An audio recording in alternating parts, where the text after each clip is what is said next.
Lamppryse val laasweek deur die vloer weens meer aanbod en vraag wat laag bly, terwyl varkpryse verder styg. Ek gesels dan ook hierdie week oor wat se effek die reënval kan hê op ons markpryse. Als in hierdie week se episode wat met trots aan jou gebring word deur John Deere. Daar is steeds 67% van ons kykers wat ons nog nie volg op YouTube of Facebook nie. Sal jy my asseblief 'n groot guns doen en dubbel seker maak of jy ons wel volg? Dit kos jou absoluut niks nie en dis die maklikste manier om ons te ondersteun en hierdie inhoud aan die gang te hou.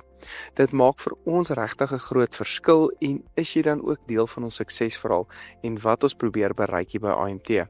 So baie dankie dat jy deel van die AMT gemeenskap is. Ek sien daar het daarom baie inentings ingekom oor die naweek en ek hoop regtig die onsekerheid rondom back and closure kan nou minder raak en die markte weer terugkeer na normaal. Kom ons hou duim vas, die mark het dit regtig baie nodig op die oomblik. Maar om dit genoem, kom ons gaan kyk wat in die markte nou aangaan. Die gemiddelde speenkalfprys vir kalvers tussen 200 en 250 kg het gedaal laasweek na R40 per kilogram, met die top 40% gemiddelde prys ook laer op R42,36. Die Vrystaatse speenkalfprys verhandel op R40,39, Natal staan tans op R40,41 en die Weskaap op R38. Soos laasweek genoem, die mark bly geweldig moeilik om te lees hierdie jaar en is niemand regtig seker oor hoe die back and closure nou verder gaan uitspeel nie. Dit lyk wel of 'n groot gedeelte van die produksieareas nou goeie reën gekry het oor die naweek en begin van hierdie week en dat ons dalk 'n goeie herfs kan ingaan met baie veiding. Dalk beteken dit dat prosente nou 'n bietjie van hulle kalvers kan terughou en met hierdie lae mielie en choppryse dalk bietjie meer self gaan voer. As die inentings goed gaan uitrol en voerkrale moet weer sterker inkoop, kan ons dalk ook weer bietjie beter vraag sien hierdie jaar en dat kalfpryse kan hoog bly, al verhoog die aanbod ook gewoonlik hier in April en Mei maand. Die A23 slagprys staan nasionaal op R61,29 met die C-graadprys op R53. Dit lyk of superspryse gestabiliseer het rondom huidige vlakke en dat die mark die back and closure nou ingeprys het en die onsekerheid minder begin raak.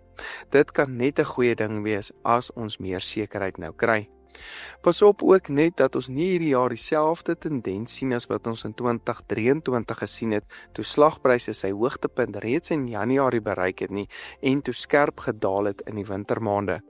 As genoeg boere self gaan voer en slag hierdie jaar, is dit dalk net moontlik. Iets om egter hierdie week vooruit te kyk is belastingaankope wat moontlik pryse tydelik kan laat spring. Stoorlandpryse kom onder geweldige druk laasweek en daal met 9% na R44,74. Dit was maar meestal gedryf deur 'n kombinasie van hoër aanbod op veilinge en ook laer vraag. Dit sal wel interessant wees om te sien of daar ekstra vraag na lammers kom hierdie week met jaareinde wat dan ook nou by ons staan. Swaarder slaglammers staan dan nou op R45,62 per kilogram. Provinsiaal het stoorlandpryse ook gedaal met die Vrystaatse prys op R46,24, die Oos-Kaap op R45,34 en die Noord-Kaap op R39,05. Die A23 slagprys stabiliseer met die gemiddelde prys nou op R94,83 en die C23 prys op R74,50. Die vraagelement bly steeds onder druk op die oomblik met skaapvleis wat nou maar stadig verkoop en oor winkelrakke skuif. Ek dink dit kan pryse nou rondom hierdie vlakke hou vir eers en dalk weer in April bietjie begin laat optel wanneer vraag gewoonlik verbeter. Daar was nie wolveilings die laaste week nie en het ons wolpryse en Australiese wolpryse dis sywaarts gebly.